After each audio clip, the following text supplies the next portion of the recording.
하나님의 사람들은 사랑합니다.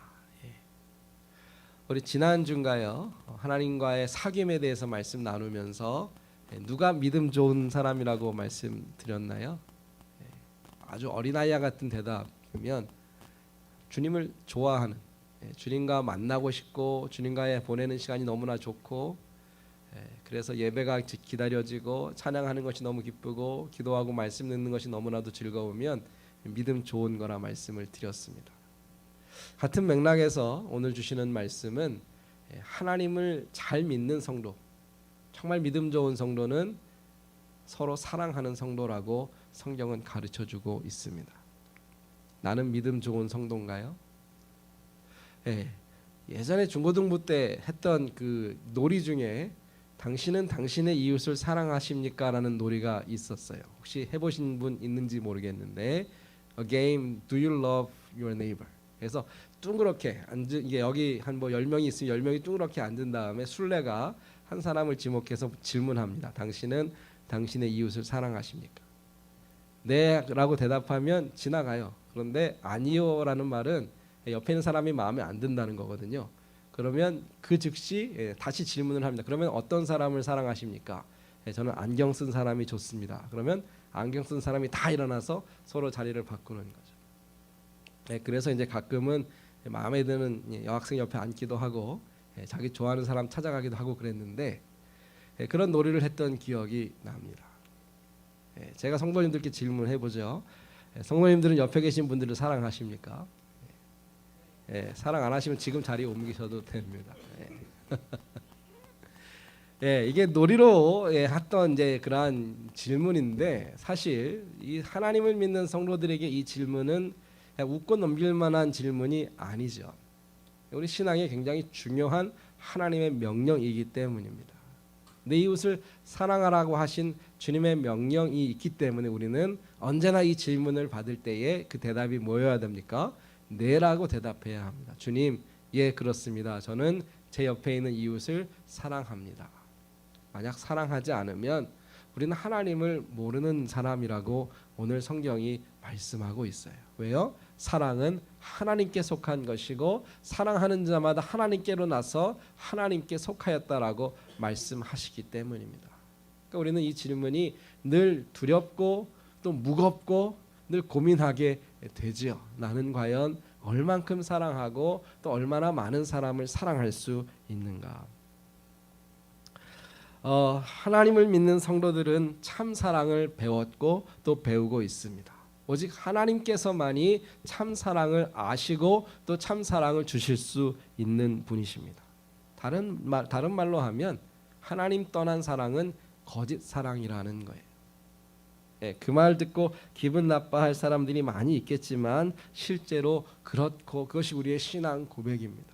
하나님 안에만 참 사랑이 있고 하나님께서 저기 가르쳐 주시고 보여주시고 하나님께서 인정하시는 사랑을 우리는 반드시 배워야 하는데, 오늘 본문에서 제가 찾은 이 하나님의 사랑의 세 가지 속성은 첫 번째로 절대적인 사랑이고, 두 번째로 무조건적인 사랑이고, 세 번째로 자기 희생의 사랑입니다. 우리 이 세 가지를 기억했으면 좋겠는데, 첫 번째는 뭐라고요?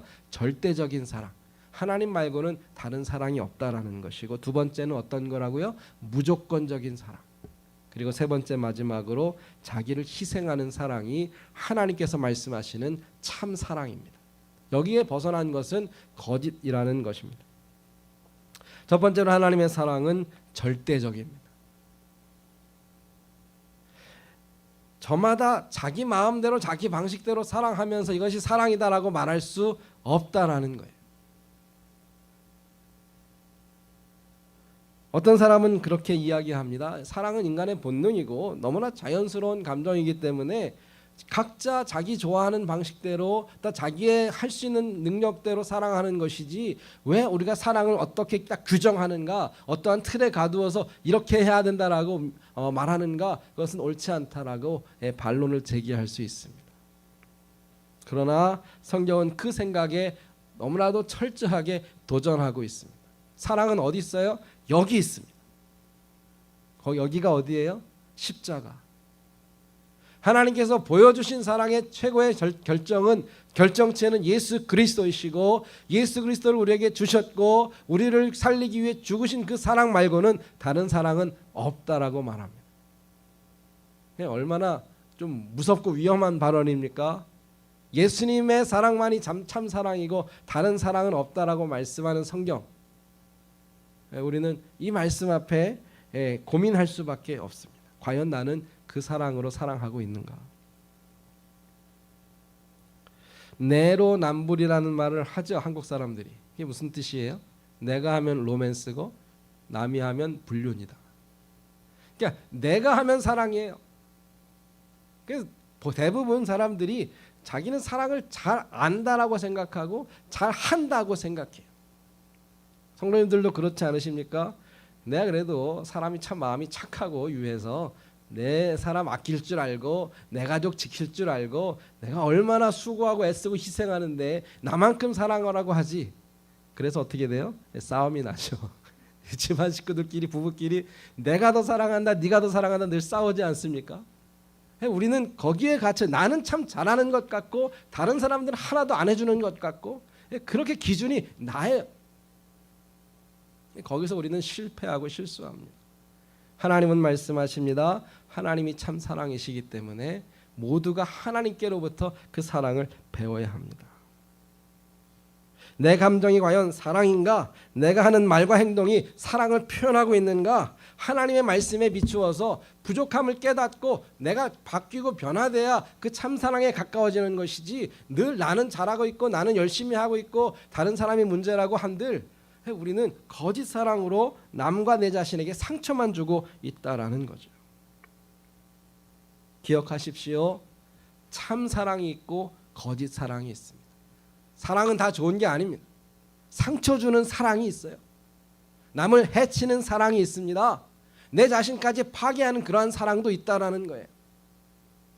이단이 뭔지 아십니까? 이단. 나쁜 것을 가르치고 잘못된 교리를 가르치는 것이 이단인데 한자로 풀이하면 끝이 다르다라는 거예요. 끝이 다르다. 다 비슷한데 하나만 틀려요. 근데 그 작은 차이 하나가 모든 것을 다 망쳐놓는 거죠. 다른 종교나 이단 교회에서도 성경을 비슷하게 가르치거나 성경에 나와 있는 어떤 윤리적인 가르침을 여러 가지 다른 언어로 표현하고 있습니다. 자비를 베풀고 선을 행하고 친절을 행하라는 것은 공통된 도덕적인 가르침일 수 있습니다. 그래서 다 똑같은 것을 가르치는가? 아니라는 거죠. 같은 하나님을 전하는 것이 아니고 또 같은 사랑을 가르치는 것이 아닙니다. 그러니까 우리가 속을 수 있다라는 거예요. 사랑이 아니면서 사랑하는 척 할 수 있다라는 겁니다. 제가 한 인터넷에서 우스운 이야기를 하나 들었는데 우습다고 얘기하면 절대 안 웃깁니다.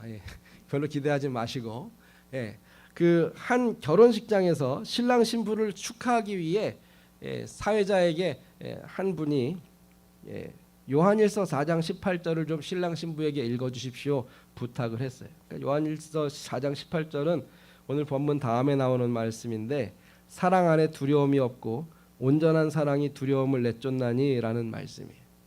이 성경을 잘 몰랐던 사회자가 실수로 요한 1서가 아니고 요한복음 4장 18절을 읽었습니다. 너에게 남편 5이 있었고 지금 있는 자도 내 남편이 아니니 내 말이 참되도다. 뭐 한바탕 웃고 넘어갔겠죠. 그런데 요한일서를 요한복음으로 잘못 읽어서 뭐 한번 웃고 끝날 문제가 아니라는 거예요. 누군가 요한일서의 말씀으로 사랑을 가르쳐야 하는데 요한복음 4장으로 사랑을 가르치면 어떤 일이 벌어져요? 남편 5을 두고도 만족하지 못해서 또 다른 사랑을 찾아야 하는 그러한 비참한 여인의 삶으로 우리의 삶이 마칠 수도 있다라는 겁니다. 하나님께서는 거룩한 사랑, 참사랑, 하나님의 사랑, 두려움을 이길 수 있는 그러한 강한 능력의 사랑을 우리에게 가르쳐주고 싶으신데 우리는 내 빈 곳을, 내 공허함을 채우기 위해 사람을 쫓아다니다가 그렇게 실패하는 사랑으로 마칠 수도 있다라는 거죠. 그러니까 그냥 대충 적당히 사랑해서는 안 된다라는 겁니다. 하나님의 사랑과 세상이 말하는 사랑이 같을 수가 없어요. 요즘 사랑을 어디에서 배우십니까? 보통 드라마에서 사랑을 배우죠.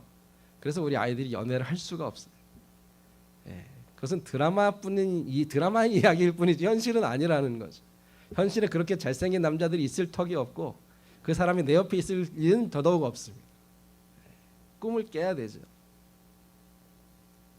어떤 분이 제가 이건 설교 본문에 없는 이야기인데 제가 대학생 때 그 데이트 강의를 하시는 한 강사분이 이렇게 이야기하셨어요. 왜 드라마에서는 그렇게 늘 데이트할 시간이 넘쳐나고 좋은 멋진 곳에서만 데이트하는지. 그러면 공장에 다니는 우리 형 누나들은 절대로 데이트할 시간 없다, 못한다.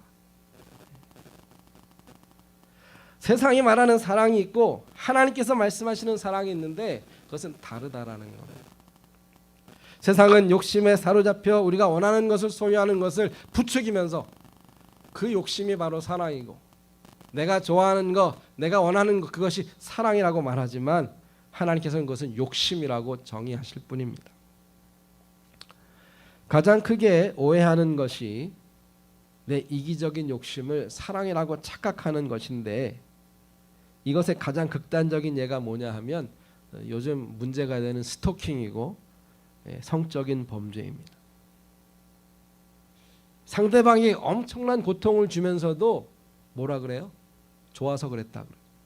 근데 그 사람이 너무 좋아서 그냥 쫓아다닌 거고 너무 그 사람을 사랑해서 내가 실수한 것이다라고 그렇게 변명하고 있어요. 그게 어디 실수입니까? 그게 어디 그것이 사랑입니까? 그건 절대로 사랑이 아니에요. 욕심이고 이기적인 마음일 뿐이죠.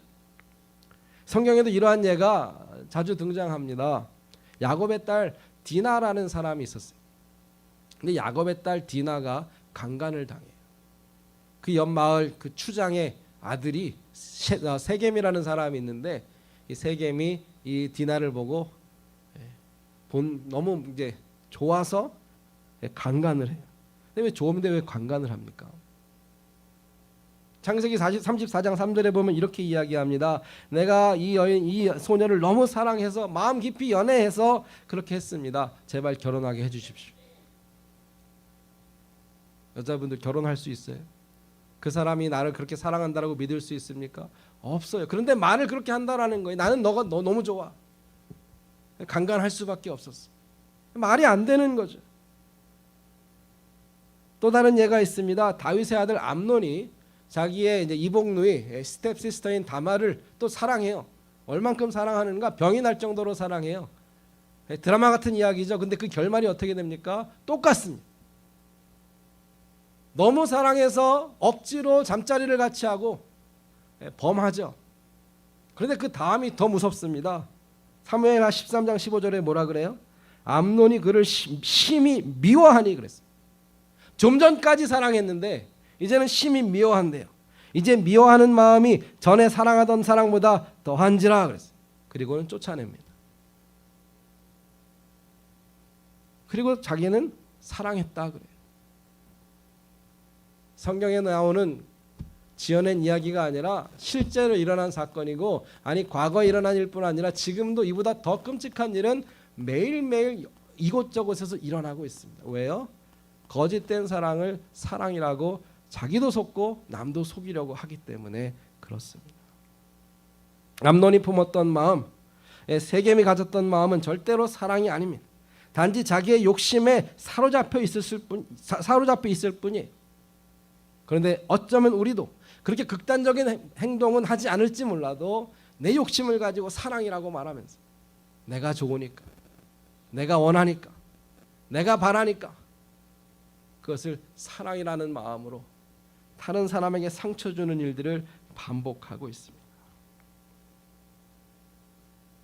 성도 여러분, 속지 말아야 합니다.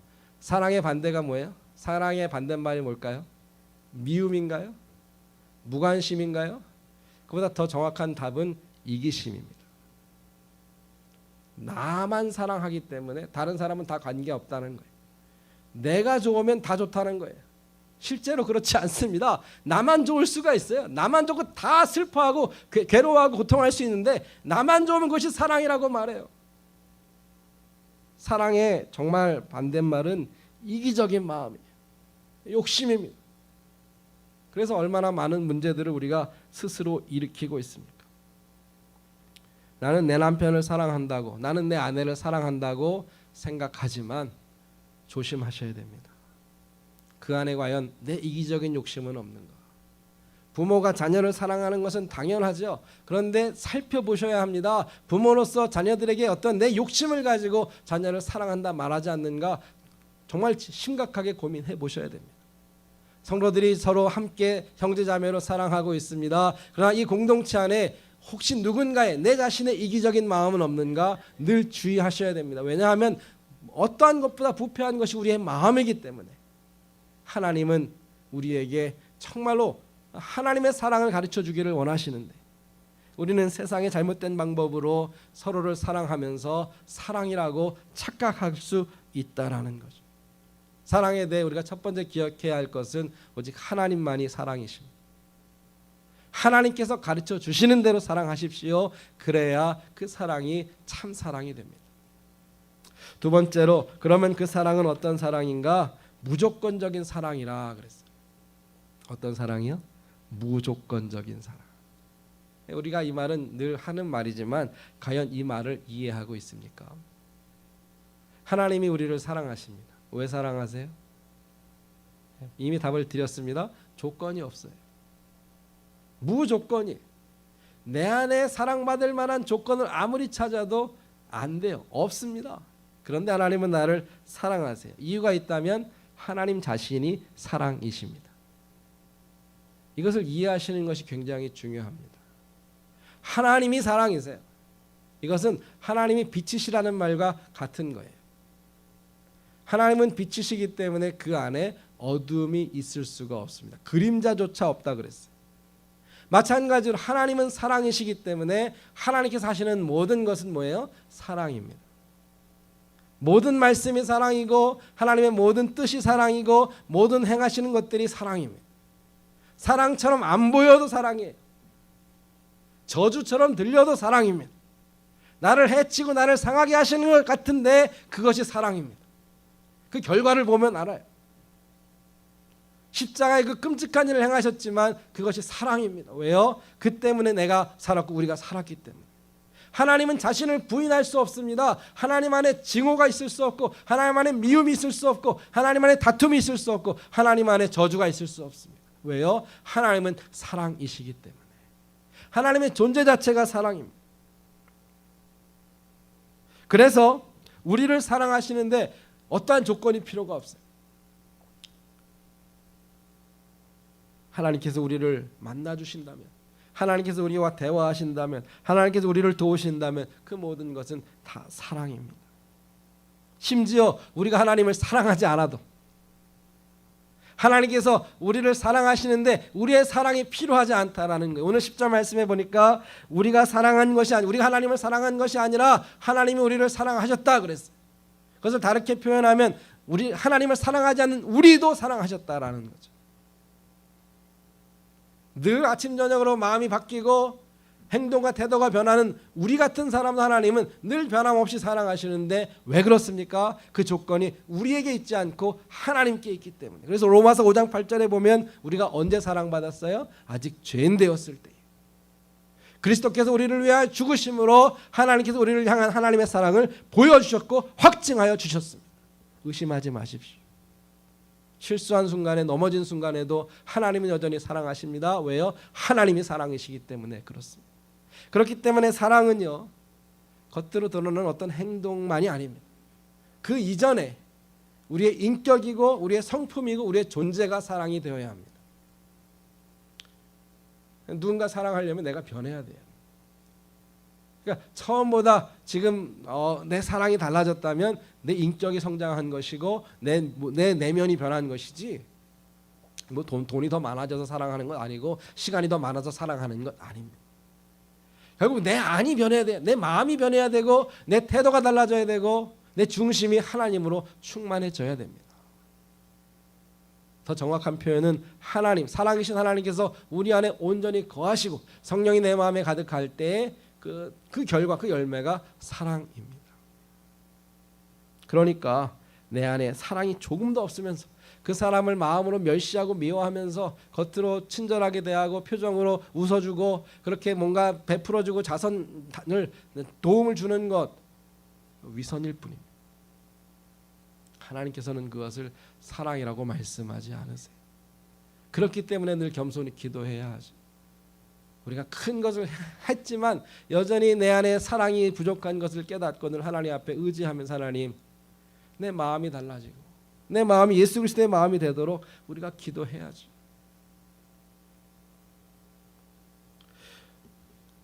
우리 안에 사랑이 없으면 어떻게 됩니까? 사랑할 사람을 찾아요. 저 사람은 내가 사랑을 좀 해줄 사람, 저 사람은 내가 사랑할 사람이 아니다. 사람을 구분하고 나눕니다. 왜요? 그 조건이 그 사람에게 있으니까. 저 사람은 나에게 좀 줬어. 이만큼 해줬으니까 내가 사랑해야지. 나랑 좀 가까우면 사랑하고 저 사람은 나랑 무슨 상관없는 사람이니까 사랑 안 하고. 여전히 내 안에 사랑이 없다는 것을 그냥 스스로 보여주는 거예요. 사랑의 조건을 자꾸 상대방에게서 찾기 때문이죠. 아니면 환경으로 찾습니다. 지금은 좀 사랑할 만한 분위기도 됐고 타이밍 환경도 되고 그러니까 내가 뭔가 좀 베풀고 나누지만 지금 힘들어서 못 하겠는데. 하나님의 사랑이 그렇습니까? 아니요. 우리 하나님의 사랑은 언제나 변함없는 사랑인 줄로 믿습니다. 왜요? 하나님 안에 사랑의 이유와 조건이 오직 거기에만 있기 때문에. 그러니까 우리가 하나님을 믿을 수 있습니다. 하나님께 내 삶을 맡길 수 있습니다. 나를 변함없이 언제나 영원토록 사랑하신다는 것을 우리는 의심하지 않습니다. 하나님은 사랑이십니다. 이제 우리가 그 사랑으로 사랑하기를 원하시는데 내 옆에 있는 그 사람을 어떻게 사랑해야 할까요? 그 사람을 자꾸 쳐다보지 마시고 누구를 바라봐야 합니까? 하나님을 바라보십시오. 그러면 사랑해야 할 이유가 충분합니다. 세 번째로 하나님의 사랑은 자기를 희생하는 사랑이다. 그렇게 오늘 성경은 말씀하고 있습니다. 절대적인 사랑, 무조건적인 사랑. 그런데 그 사랑이 어떻게 표현되는가요? 자기를 희생하는 것으로 사랑은 나타납니다. 하나님이 정확하게 보여주셨어요. 어떻게 해요? 예수 그리스도 자기의 하나밖에 없는 독생자 자신을 주시기까지 우리를 사랑하셨습니다. 연애하면 돈 듭니다. 왜요? 희생해야 되기 때문에 그래요. 돈 하나 안 쓰고 연애하려고 하면 연애 못합니다. 자녀들 사랑하는 것도 그렇죠. 얼마나 돈이 많이 드는지 몰라요. 남편이 아내를 사랑한다고 하면서 지갑을 열지 않으면 심각하게 따져보십시오. 정말 나 사랑하는지. 사랑은 어쩔 수 없이 희생할 수밖에 없어요. 우리 하나님 우리를 사랑하실 때 공짜로 사랑하지 않으셨어요. 아들을 주셨고 아들과 함께 모든 것을 아낌없이 주시는 것이 하나님의 사랑입니다. 그 사랑이 어렵죠. 나를 희생해야 돼요. 한 가지 예를 생각해 보았습니다. 말씀드린 대로 자녀를 사랑하는 것이 정말로 쉽지 않은데 한 생명을 이제 엄마가 뱃속에 잉태하여 10달 동안 9달 동안 이제 그것을 이제 아이가 자라는 것을 정말로 하다가 이제 출산을 해요. 아이를 낳고 키워보신 분들은 아실 겁니다. 그것이 얼마나 큰 고통이고 괴로움인가, 얼마나 큰 희생인가. 아이는요, 엄마가 뱃속에 있을 때부터 태어나고 어떠한 나이가 들 때까지 끊임없이 돌봐줘야 돼요. 부모가 돌봐주지 않으면 이 아이는 살 수가 없어요. 그것이 사랑입니다. 부모의 책임이고 의무이기 이전에요. 그것은 이 세상 어떤 것보다도 비교할 수 없는 엄청난 사랑입니다. 그래서 성경은 어머니의 사랑을 하나님의 사랑에 늘 비교하고 있어요. 그런데 이 사랑이 지금 시대에 위협을 당하고 있습니다. 무슨 말씀인지 이해하실 겁니다. 아이의 생명하고 엄마의 자유와 권리를 저울질하고 있습니다. 과연 이 아이 때문에 내가 나를 희생해야 할까를 고민하는 시대를 우리는 살고 있습니다. 제가 이 고민이 가볍다라고 말씀드리는 건 아닙니다. 엄마의 희생이, 어머니의, 부모의 희생이 얼마나 큰지를 우리는 알고 있습니다. 그래도 우리는 그것이 사랑이기 때문에 그것을 감수하는 거죠. 나를 희생해서라도 생명을 낳고 생명을 키워내고 하나님의 뜻대로 가정을 세우는 것이 하나님 앞에서 올바른 것이고 그것이 축복이기 때문에 그 희생을 감수하면서 사랑하는 것인데, 정말 이 말세의 어려운 시대에 사랑이 식어가면서 결국 누구만 사랑해요? 내 자신만 사랑하는 시대로 우리는 변화가는 것을 안타까워하는 겁니다. 그것이 꼭 어머니의 사랑만일까요? 모든 삶이 마찬가지입니다.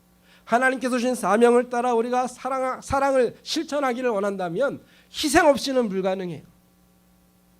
내 물질을, 내 시간을, 내 재능을, 어떠한 내 땀과 수고를 들이지 않으면 결코 사랑은 불가능합니다. 그래서 사람들은 사랑하기를 포기합니다. 왜 나를 희생해 가면서까지 섬기고 사랑해야 하는가 질문합니다.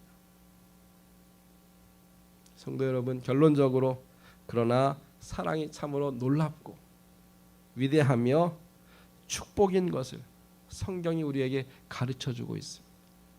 너희가 서로 사랑하면 그 결과가 뭐예요? 하나님을 알 수 있습니다. 우리가 하나님 안에 거할 수 있습니다. 우리가 그토록 원하는 영생의 축복이 그 안에 있습니다. 나만 사는 게 아니에요. 수많은 사람을 살릴 수가 있어요. 예수님께서 미랄의 비유를 통해 그것을 보여주셨고 친히 그것을 증명해 내셨습니다. 하나의 미랄이 땅에 떨어져 죽지 않으면 하나 그대로 있습니다. 죽으면 많은 열매를 맺게 됩니다. 꼭 이것이 농사짓는 이야기가 아니잖아요. 우리 인생이 그렇다라는 겁니다. 내가 나 혼자 살겠다고 왜 움켜쥐고 조금 더 희생하지 않고 나만을 위해 평생 살면 그 마지막이 뭐예요? 나 혼자로 끝나는 거. 주위에 아무도 없이 그냥 나 혼자 잘 먹고 잘 살다가 그렇게 쓸쓸하게 외롭게 이 삶을 마치는 그런 인생이 있고, 내 자신은 하나님의 말씀에 순종하여 사랑으로 정말 하나님의 미랄로 살면, 땅에 떨어져 죽으면 나도 살지만 수많은 사람들에게 하나님의 복을 나누며 그 사람들을 살리고 하나님 안에서 아름다운 열매를 맺는 복된 인생이 된다는 것이죠. 주님께서 그 삶을 먼저 사셨고 주님을 따르는 우리들에게 요청하고 우리를 부르고 계십니다. 누구든지 나를 따라오려거든 어떻게 해야 돼요? 자기를 부인하고 자기를 희생하고 자기 십자가를 지고 나를 따를 것이니라. 그 다음 말씀이 뭐예요? 자기 생명을 지키려고 하면 잃어버린다 그랬어요. 그러나 나를 위하여 그 생명을 잃어버리면 찾으리라. 이것이 사랑의 진리며 사랑의 약속입니다. 성도 여러분, 물론 그 길은 십자가의 길, 고난의 길, 좁은 길이지만 오직 하나님의 사랑만이 참 사랑인 것을 알고 무조건적으로 그 사람이 어떠하든지 상황과 환경이 지금 내 형편이 어떠하든지 하나님 안에서 사랑의 이유를 찾고 무조건 나를 드리고 희생하며 주님 말씀대로 사랑할 때에 오늘 주시는 말씀과 같이 하나님의 사랑이 우리 안에 온전히 이루어지며 내가 사는 이 땅, 내 삶이 온전히 천국이 될 줄로 믿습니다. 바라기는 저와 모든 성도 여러분, 하나님께서 가르쳐 주신 이 사랑, 참 사랑, 절대적인 사랑, 무조건적인 사랑, 자기를 희생하는 사랑 앞에 내 삶을 헌신할 수 있기를 주의 이름으로 축복합니다.